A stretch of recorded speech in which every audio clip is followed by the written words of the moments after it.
കൂറുമാറ്റ അഭ്യൂഹങ്ങൾക്കിടെ പഞ്ചാബ് എംഎൽഎമാരുടെ യോഗം ചേർന്ന Aam Aadmi party convener Aravind Kejriwal പാർട്ടിക്കുള്ളിൽ ഐക്യം നിലനിർത്താൻ കെജ്രിവാൾ എംഎൽഎമാരോട് ആവശ്യപ്പെട്ടു. പഞ്ചാബിൽ പാർട്ടിക്കുള്ളിൽ തർക്കമില്ലെന്ന് മുഖ്യമന്ത്രി ഭഗവന്ത് മാൻ അറിയിച്ചു. പഞ്ചാബിലെ ആം ആദ്മി പാർട്ടിയുടെ 30ഓളം എംഎൽഎമാർ കോൺഗ്രസുമായി സമ്പർക്കത്തിലുണ്ടെന്ന റിപ്പോർട്ടുകൾക്ക് പിന്നാലെയാണ് അരവിന്ദ് കെജ്രിവാൾ യോഗം വിളിച്ചത്. പഞ്ചാബിൽ ജനക്ഷേമ പ്രവർത്തനങ്ങൾ നടപ്പിലാക്കുന്നതിൽ സർക്കാർ പിന്നോട്ടു പോയെന്ന് ഭൂരിഭാഗം എംഎൽഎമാരും അറിയിച്ചതായാണ് വിവരം. എതിർപ്പുകൾ മാറ്റിവെച്ച് എല്ലാവരും ഒരുമിച്ച് പ്രവർത്തിക്കണമെന്ന് അരവിന്ദ് കെജ്രിവാൾ യോഗത്തിൽ ആവശ്യപ്പെട്ടു. പാർട്ടിക്കുള്ളിൽ ആഭ്യന്തര കലഹം ശക്തമായാൽ പഞ്ചാബിലും ആം ആദ്മി പാർട്ടിയുടെ ഭാവി അവതാളത്തിലാകും. മികച്ച പ്രവർത്തനങ്ങളിലൂടെ പഞ്ചാബിനെ മറ്റുള്ളവർക്ക് മുന്നിൽ മാതൃകയാക്കുമെന്ന് പഞ്ചാബ് മുഖ്യമന്ത്രി ഭഗവന്ത് മാൻ പ്രതികരിച്ചു.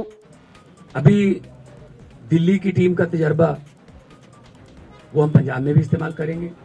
ऑलरेडी हम मोहल्ला क्लिनिक को हमारे यहाँ आम आदमी क्लिनिक बोलते हैं, वहाँ पे वो हम 850 से ऊपर हम वो स्थापित कर चुके हैं. എംഎൽഎമാർ കോൺഗ്രസുമായി സമ്പർക്കമുണ്ടെന്ന വാദങ്ങളും പഞ്ചാബ് മുഖ്യമന്ത്രി തള്ളി.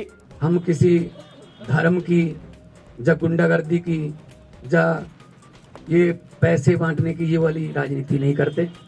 ഡൽഹിയിൽ തകർന്നടിഞ്ഞ ആം ആദ്മി പാർട്ടിക്ക് പഞ്ചാബിലെ ഭരണം അനിവാര്യമാണ്.